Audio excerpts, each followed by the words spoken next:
Шманковковица, Сенчев, Фокс, представя. Значи тръгвам аз из гората, че сега се разправя. И изведнъж... Мечка. Каква мечка, бе? Аз съм тръгнал за зайците мечка. Гледам насреща един път падък. Дигам пушката да го гръмна. И го уби. Абе не съм го убил, как ще го убия, бе? Гръмна пушката наляво, но както и да е. Викам, с един куршум съм, ще ударя два зайка, защото съм голям ловджия. Продължавам аз напред. Дебна. И изведнъж... Мечка.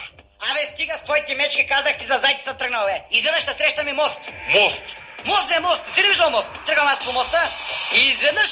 Моста се щупи и ти падна в реката. Моста се щупи и ти падна в реката. Мечка! Мечка! Е така с голяма рунтава мечка. И ти го направи, дигна пушката и я удари между очите. Той се удари между очите мечка. Дигна пушката, стреля, какво ми сърдили за работа и куршума 10 метра в дясното. И ко стана? Отидах. Като се фанах с едната ръка за гуща, с другата ръка като и бръкнах дървото, с третата ръка е фанах да оплаща, с четвърта бръкнах вътре да е фана, за да лака да обърна обратно. Чакай малко, ти колко ръце изкара? Абе, той мечка е Харсалак, колко ръце имаш, толкова ще извадиш, кой искаш ти, бе? От всяко дърво ловец не става.